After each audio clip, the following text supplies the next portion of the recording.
Hey friends, it's Sherman, and welcome to another episode of Tea Time with Sherman. And I'd like to welcome my guest for this episode, Ivy League! Hi everyone! I'm here. I'm drinking my tea. Yeah, we're having actual tea on Tea Time with Sherman today. Cheers. Cheers. I'd like to welcome you today. How are you doing this morning? I'm doing well, thanks. How was your Saturday? Oh, Saturday I had a final exam at 9 in the morning, and then it was my mom's birthday. Oh my goodness. It was an eventful day. We're going to talk about your mom later, actually, because I feel like I've met her like 3 times. She's such a supportive and nice lady. She's amazing. She's also your personal paparazzi. I guess we're talking about her now. She's your personal paparazzi. How much do you pay her to be your paparazzi? I don't pay her anything. I made a joke the other night at the bar because my mom always has a camera on her. She loves photography and learning new things. And now that she comes to nightclubs every once in a while, she's trying to figure out how to take pictures in the dark. Right. She's very excited to talk about her learning. But I made a joke because she's always there. I was like, yeah, I can't, people don't actually like me, so I don't have real paparazzi, so I pay someone to make it look like I'm actually popular. I don't think that's true, because I feel like I was in line for, I was in line, I don't feel like I was, in line for Angela, oh my god, we're here for Ivy, we're here for really? Ivy. So you have your fans, honey, I mean, I know I have a few, but that's actually very validating. What was it like coming out to your mom as one gay and then a two a queen? Because I feel like that's we've seen it on Drivers before. Queens are it's a twofold process thing. Yeah, no, it definitely is. My family wasn't the most comfortable with me when I came out as gay, and I came out when I was 15. It was literally a child. Yes, and I still look like a child, but that's besides the point. So it was the summer between grade 9 and grade 10, and I remember I'd watched all the YouTube videos, I was trying to figure things out, and I was like, okay, this is the night that I was going to do it, and I was in my pajamas, and I walked upstairs from the basement, and I was just crying already, and I was like, Mom, Dad, I have something to tell you, and then I told them, and they were like, oh, you're too young, you don't know. And that really affected me for a solid year. And then I got involved with my high school's GSA. I got more comfortable with myself again. Then I went to queer prom, and my mom was like, "Okay, I guess this is something that you." This is a real thing. Yeah, this is a real thing. And now my mom's amazing. She comes to Pride Parade. She walks with the school district that she's a part of, EPSB. I got to walk with her a couple times, and I was still a student with them. She's amazing. Drag was another coming out again.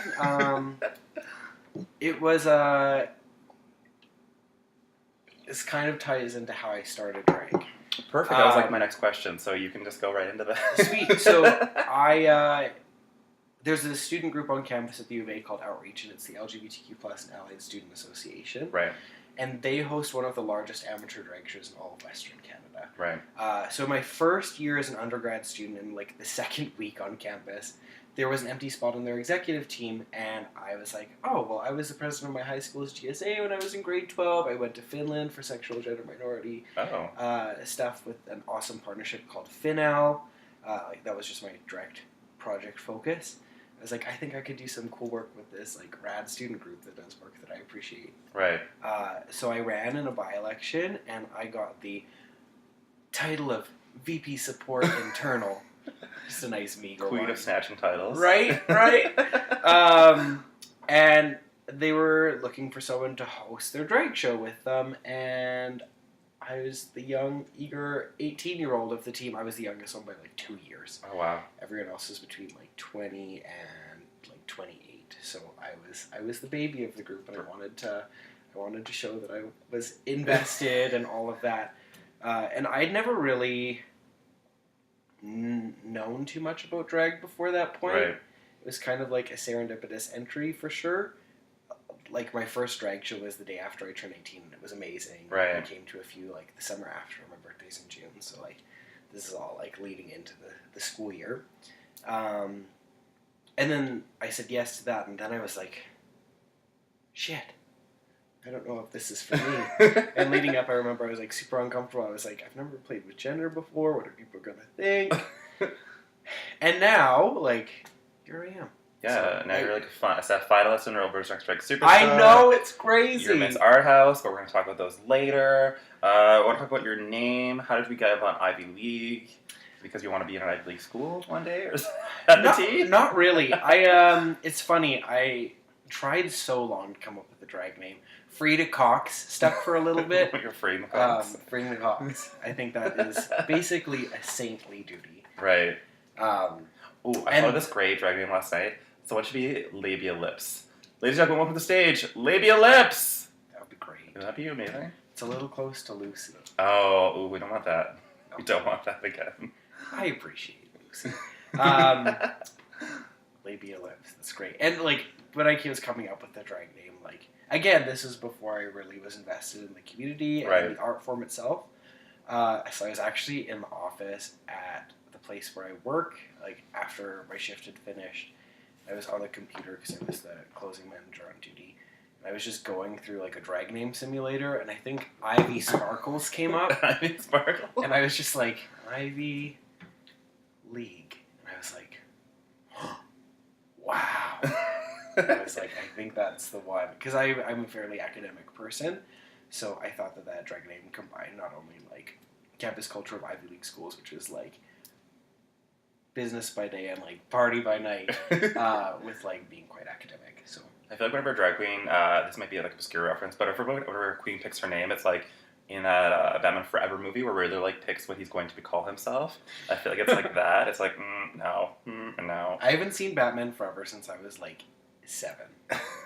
I think someone said they watched Batman and Robin like on Facebook this morning, so that's why it's like somehow like in my brain. Oh, nice. Also, Batman's like always in my brain. That's fair. Because he's like ripped, and I don't know. I'm talking about Batman now. He's an attractive man.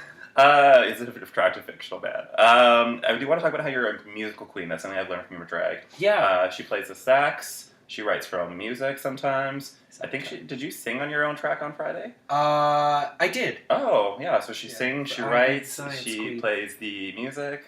Mm-hmm. Yeah. Have you always been musical, or what's going on with that? Kind of.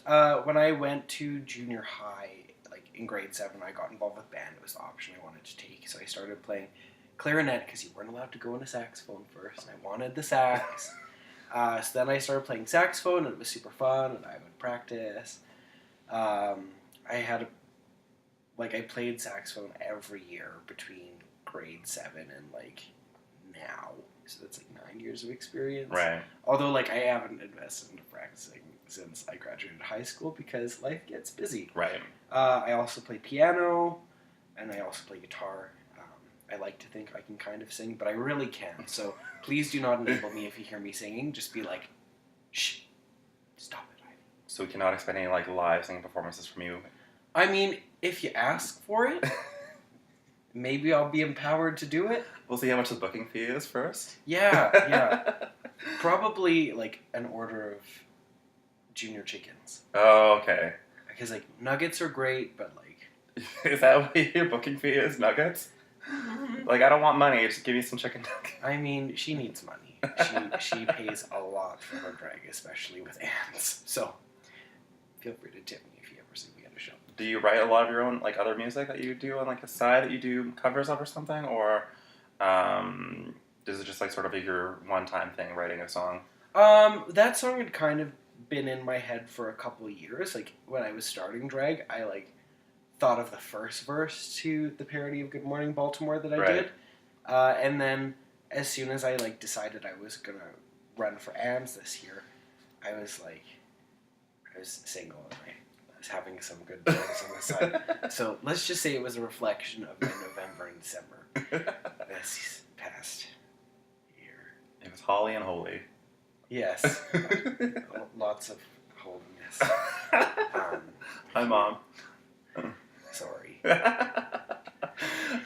You're also a little bit of a science queen. Yes. So, like, what are you taking in school that gives you the distinction of being the science queen in Alberta's drag, or Edmonton drag scene? I'm a biochemistry student at U of A. Right. So, I love that. I've done a fair amount of research with my degree so far for being a third-year undergrad student. I got to work with Zika virus for 8 months with, like, a really cool project focused on, like, how it causes birth defects. So, right. Like, with my lab, I was the only one really working with Zika as my like main focus. Right.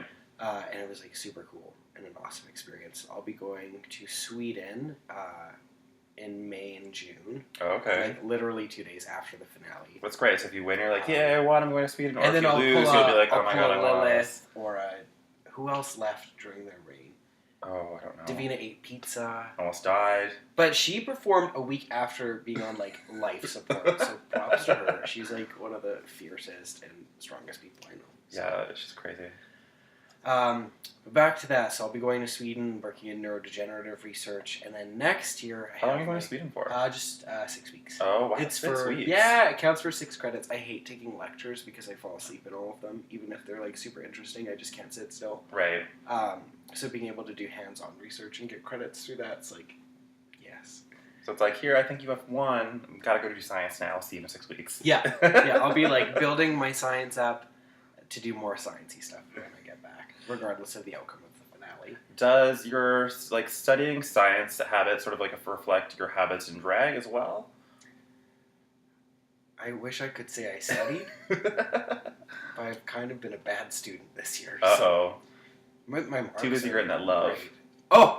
I mean, it's more so just sleeping. Oh, okay. Because, like, I'm sure any of you that have done drag understand what it's like to, like, have a weekend where you're triple booked and you're getting home at, like, 2 in the morning every night and you can't fall asleep as soon as you get home. You have to do drag and all that. And right. When it's 5 in the morning, then your sleep schedule is messed up, but, like, it is what it is. That's the thing that I've noticed, like, even when I've done drag before, like, if I haven't drank that much and I'm not, like, drunk from drinking, obviously, I feel like I'm hungover from, like, being in drag. Mm-hmm. It's like the tights and, like, the corset situation and, like, I don't know, and then when your body can finally breathe, it's like a hangover from that. It's a whole other thing. Yeah, it's like you oppress your body so much from how it wants to be. Like, your organs are all moving back into position right. from your corseting, your tuck's popping and just dangling.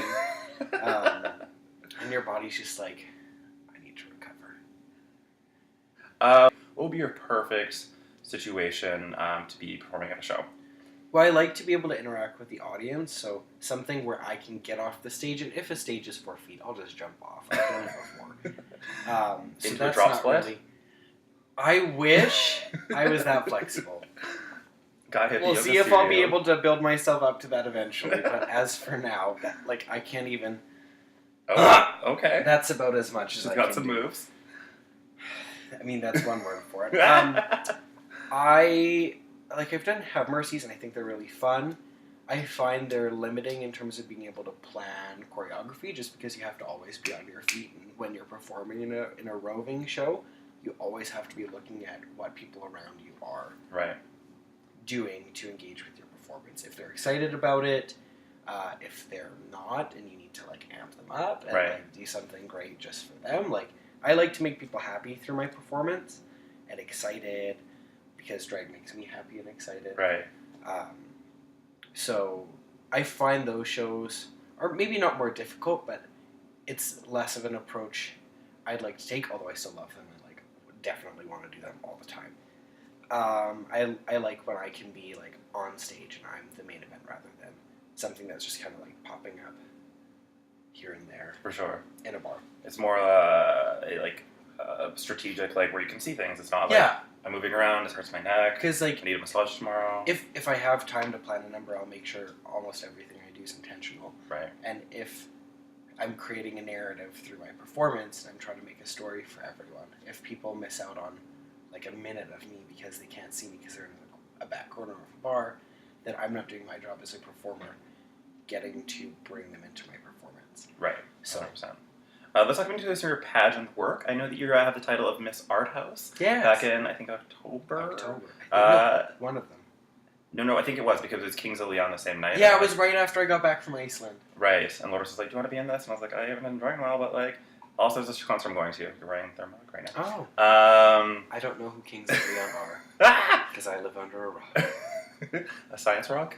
A meteor? Maybe like a crystal. Oh, okay. Nice, really fancy rock. I love crystal geometries. How was Miss Art House and how was planning for that event? Because that was a little bit more of a punk rock sort of gig, wasn't it? Yeah, it was really fun. I went in without any expectations, really. At least when I signed up, and then as it was getting closer to the date, I was like, oh, I want to do really well at this. So like my fantasy look, I made it for another show. There was a Gaga show in August, and I Right. wanted to wear like that crystal bodysuit that I made for Art Pop. But then I realized that it was really hard to move in it. Right. And then when it came up that we needed a fantasy kind of outfit, I was like, I think I might have a thing for this. And then I made a headpiece to go along with it, and I added like way more crystals because it was much tamer Right. initially. So that was how I came up with my look, and I was just things just come into my mind. I'm very scattered, Mm-hmm. and then I'm like, oh, I should do that, and then sometimes I'll like do it, and sometimes I won't. As for my number, it just happened. I don't know how I came up with Bob Ross. Literally, I guess I'm inspired by my roommates watching things Right. when I'm like just wandering around, and they had a Bob Ross fling for a really long 2 weeks, and like every time I would walk downstairs, it would just be happy little clowns. And as I was like trying to like mesh things together, as I was like watching YouTube things and looking at other performances, trying to draw inspiration, I was like, I'm always super curious when I see, like when I talk to queens or when I like do drag myself, that like how you plan a number, how you get from point A to point B. Like there's some numbers on Friday at Anne's semifinals where I was like, how did you get this? I don't understand what story you're trying to tell here.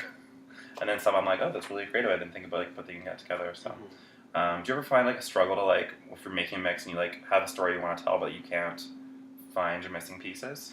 Usually I find the pieces and come up with the story first. Oh, okay. That's sometimes true, sometimes not. It can go either way for me. Sometimes I'll want to tell a story and I'll be like, I feel like I don't have the media through like a TV show or a song that I would need to create this piece of art. And then I might decide to choose something else, or I'll work really hard to find that missing piece of puzzle.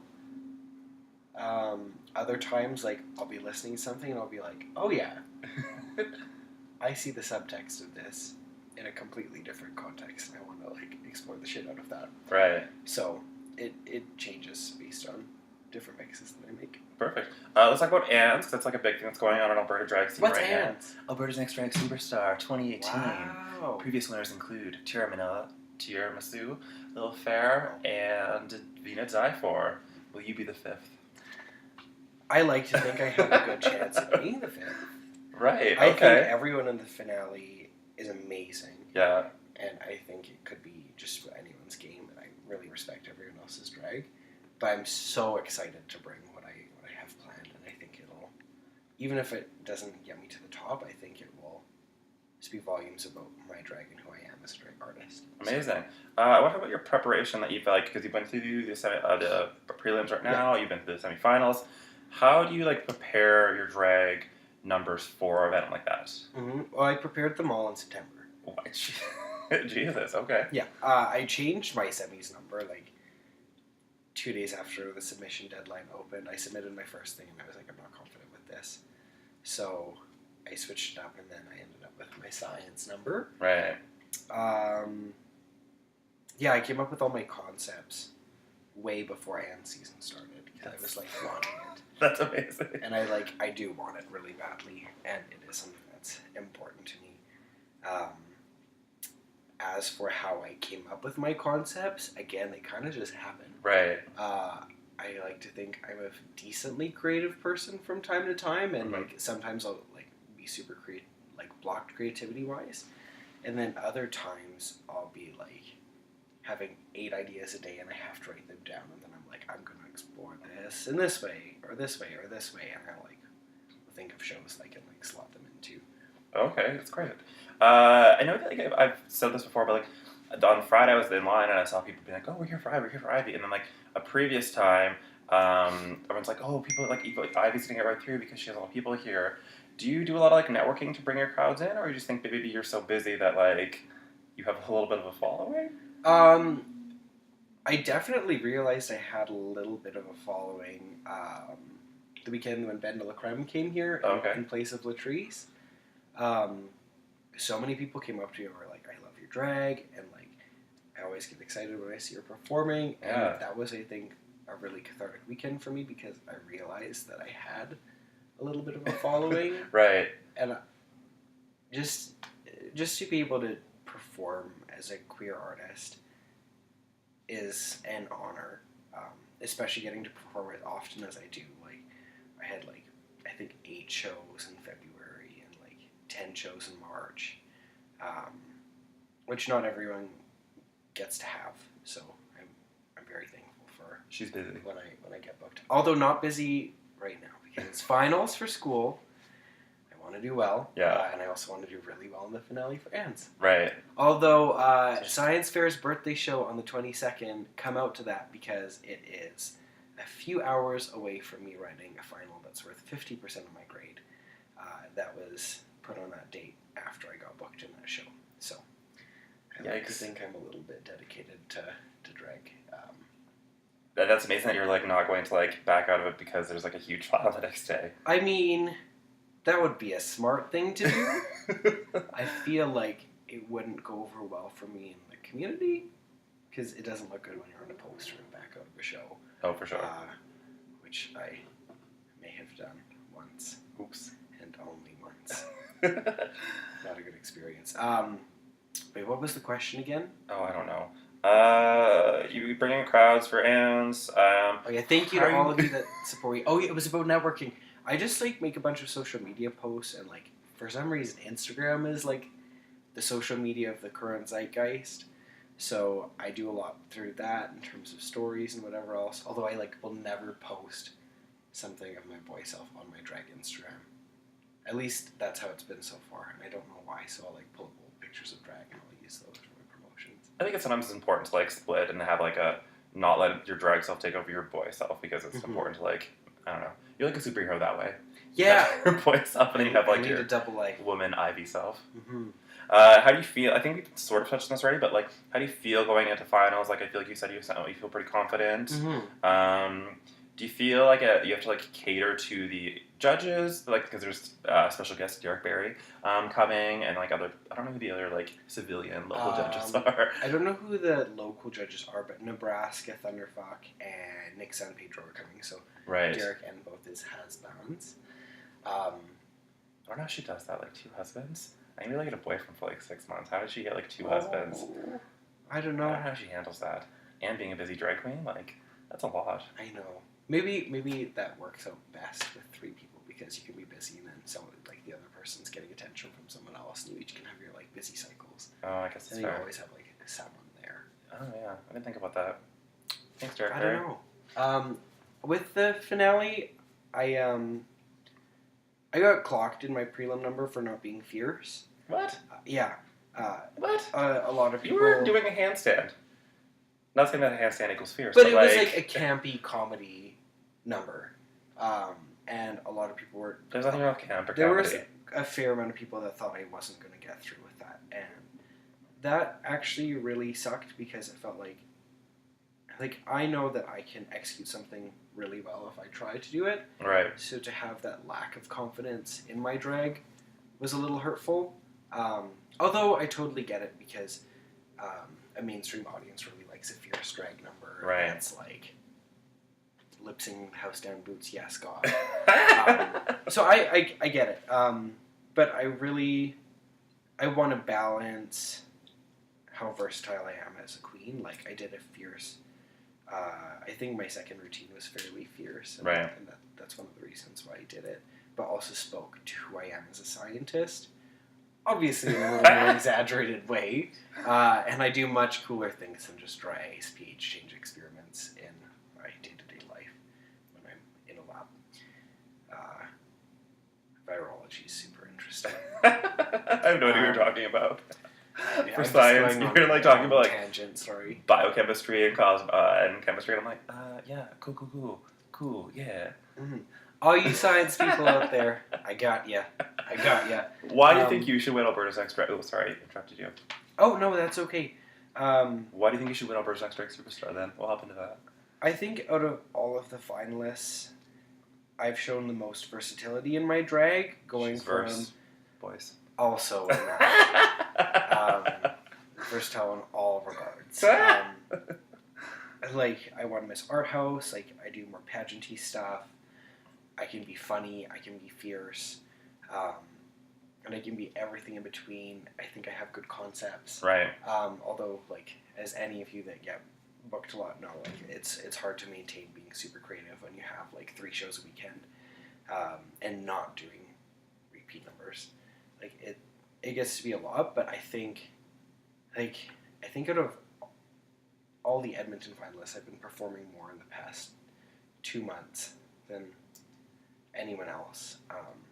Not that that means I'm a better queen. It totally does not.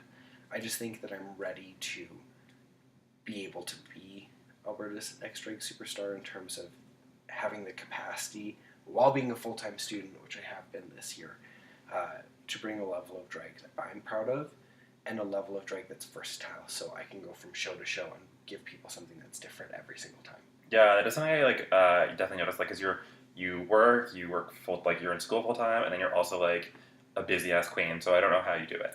I don't know either. I don't sleep that much. Right. That's a lie. I sleep a lot and I miss classes. Priorities. Right. But sleep's nice. Naps are nice. I don't know. I've always been really busy. Like, this year's way less busy than last year. Because I was, in my second year with Outreach, I was one of their co-presidents, and that was a lot of work. So this year's been, instead of me focusing on that, it's been me focusing on drag and school. Right. Let's hop into our Look at Her section of Tea Time with Sherman, where you read your sisters or you tell a funny anecdote about your sisters. Alaska. Have you met her? Stop. Katya was robbed. Oh! How do you feel about All Stars 3 then? I was a little bit Team Shangela. Oh, okay. For a bit there after Dela left. My picks initially were Aja, Dela, Shangela, and Trixie. I think they're all great. I was so mad when BB sent Aja home. Oh, right, yeah. Like, just no. Yeah.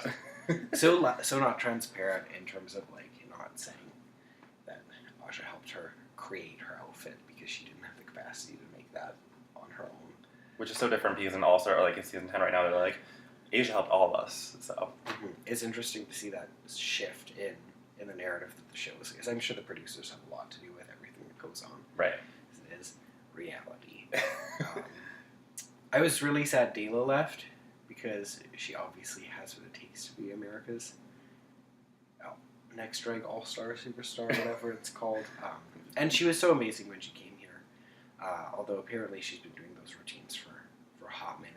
Oh yeah, I saw like the second, like I left, and I saw like the tassel one, like 4 years ago at Alberta, like at Battle of the Seasons. So I was like, okay, girl. Oh, okay. Some new numbers might be nice. Mm-hmm. But like at the same time, when you're touring and performing every night, you have to invest into like being present rather than thinking of new stuff. Right.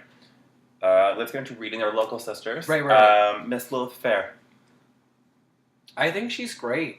She scared the shit out of me when I was freshly 18. So this is, I think, my second drag show, and I can't remember what she did, but I loved it. So I went up to her after the show, and I was much less confident being in a queer space back then. So for me to come up to a queen was a big deal for me, because I was, like, I'm decently ambiverted. So I was like, I'm talking to someone, I don't know if they'll want to talk to me, but, like, I really want to let them know that I enjoyed what they did and that I think they look really, really cool. So I went up to Lilith and I was like, I love what you did up there and I think you look beautiful. And she was like, I don't flirt with 12-year-olds. And I was just like,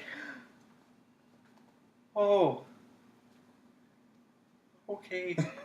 As she, like, was literally skipping away. And that made me scared of her for a while. Even though it wasn't, like, anything bad, I was just like, I just said something nice, and you called me a 12-year-old. Is that what this drag scene here is like? I don't know if I want to be a part of it. Yeah. And here we are. Sister Mary Clarence. Oh, also lovely, lovely. I really appreciate her. I think she has a really interesting take on drag, and she's she's a brilliant host. I think she's one of my favorite hosts ever. I don't know how to pronounce her name. Viola Callis? Is that how you say that? Vula Callis. Oh, okay. Oh, come on, you know how to say that. No, I don't. I think she is amazing. Like, she's coming for all the gigs in this scene. She's showing versatility. She knows her references. I got to see her debut through the outreach show, which was what I debuted through as well. And I remember, like, in the months before the show, she was, like, so excited. And I was so happy to see all of her creativity and uniqueness being channeled into her drag. Her charisma, uniqueness, nerve, and talent? Yes, she definitely has all of the above. Miss Pheromone kills. Oh, she's so fierce, and she's been growing so much lately, and it's awesome to see. I met Pheromone through Have Mercy, that Sister Mary was kind enough to book us both in July. And immediately she's like, yes, yes, yes, yes, yes. And she's just so friendly and out there to her sisters. And I loved that. And I thought I made like a genuine friend that night. Sure, we were competition in Miss Our House. And we're competition again in Anne's. But I really value her as a performer. And I'm so happy to see her drag expanding. Amazing. Miss Kat Marlowe. Oh, I love her. I think she brings such, like, she's obviously very talented and very creative, and she has great dance background, but I love how she just embraces her drag, and her number on Friday, like, almost made me cry in terms of talking about how she felt excluded in a space that should be safe for everyone, because drag, like, the gender you go into your drag with shouldn't matter. Drag is about exploring gender as a social construct and parodying it or exaggerating it or doing whatever to combat those social norms that we all experience in society from day to day. And I think her being such a fierce queen who, and on a day-to-day basis as a female, is so valuable and important to the community, and I really appreciate her. I was shocked at the times I've talked to her when she's like, she said what people say to her to me, and I'm like, I can't even insane. believe that people say those things.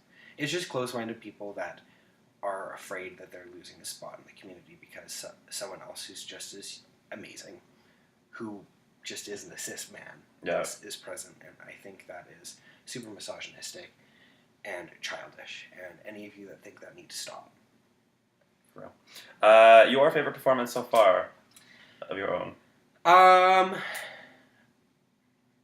I think maybe this Friday's one, because I think it was the first time where I actually felt like I was embracing my scientific side on stage. Like, I like to think I can be funny decently from time to time. Right. I've done that before, so like my prelim number was great. But I had roots in other things, and I felt like what I brought to my semifinals number was something that I hadn't necessarily embraced in that capacity. So I was really proud of myself for that. Also getting to perform with Twiggy at the outreach show this year doing When You Got It, Flaunt It was so much fun. I really look up to Twiggy. So to have that opportunity to perform with her is so special. Favorite performance.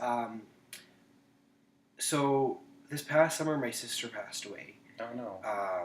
She had terminal cancer for a couple of years, and she really hated drag for a lot of time. I think she just perceived it as something that was keeping me busy and not seeing her. Right. So I don't blame her for that. But in June, Davina had that show with Next Fest, Davina Wins a Talent Show. And my mom was going to come, and we were knowing that my sister's time is coming closer to an end.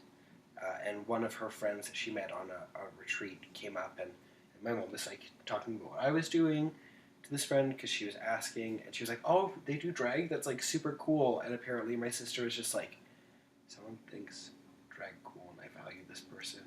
Maybe I should give it a shot." And then my sister came out to the show, and I got to perform for her for the only time I was able to, and it was really special. Oh, that's amazing. Oh.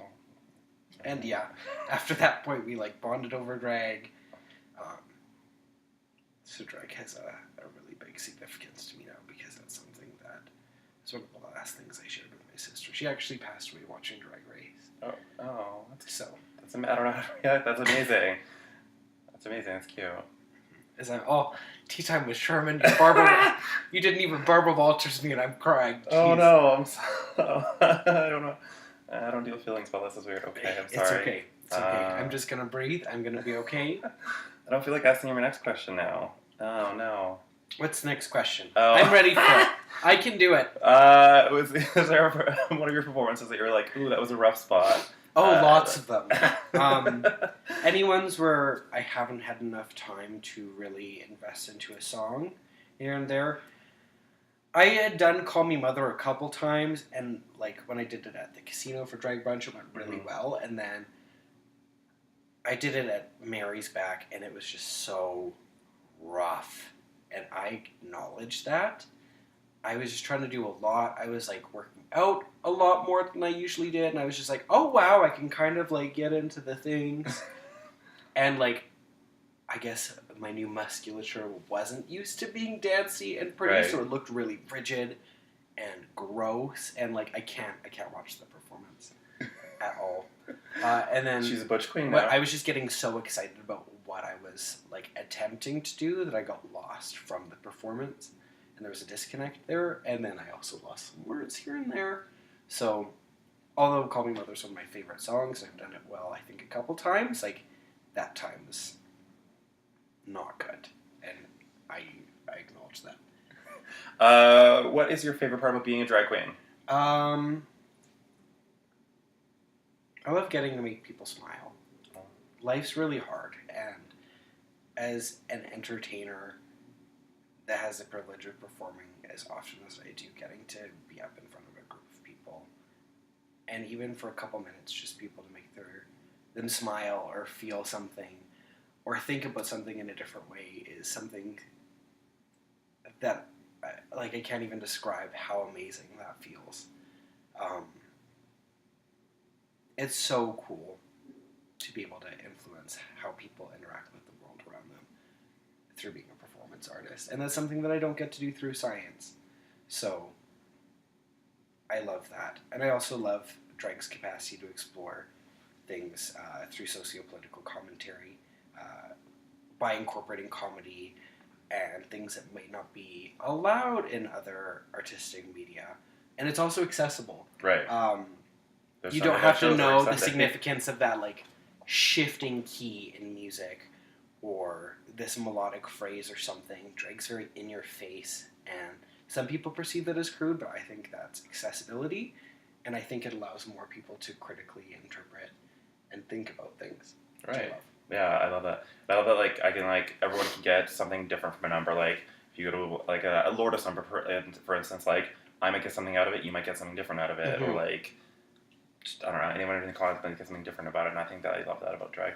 My last question, do you have any advice for new queens that are starting out? If you wanted to pick up a make and brush tomorrow, what would you give the advice to them? As someone that started out not understanding really what drag was, know a little bit about it. Not like know all of the history, like I'm still learning for sure. But the more you understand about drag as an art form, I think the more comfortable you'll be in not catering to an audience directly, and the more comfortable you'll be embracing whoever you are and whatever ideas you want to express on stage. And I feel like in the past year, that's something that I've been able to start doing. Getting past that wanting to only please an audience and getting into wanting to embrace the art that I want to make and knowing that that will maybe please an audience, maybe it won't be as well received, but you're staying true to your art, and I think that's super important. So just be you, new queens, and also like feel free to ask for advice from any of us because we have a really cool and welcoming drag scene here for the most part. Amazing. And where can people see you in the next month or so? Science Fair's birthday show on April 22nd. Come out, tip me lots of money because I have a final the next morning. Also tip the birthday girl, Science Fair. I love her. It's a really good cast. There's also Christy Healy, Vula Callis, Cameron Loman, Nora. Oh gosh, I feel like I'm forgetting. Jomini Ramsby. I feel like I'm forgetting someone. If I am, I'm so sorry. I'm tired. Ah. I don't think this tea had caffeine in it. I don't know. I don't think it did. I just buy It tea. tastes Like horrible. It's delicious. I just buy whatever's on sale. A sale queen. Yeah. We have She likes a lot of things, so she about to buy things on sale. the tea on a dime challenge. And this has been the longest ass tea time ever. So thank you for joining us. Oh my gosh! And thank you, Ivy League, for joining me on Tea Time with Sherman. Is that the timestamp? Yeah, it's long as fuck. Sorry, guys. Sorry. Bye. Bye. Thank you for having me.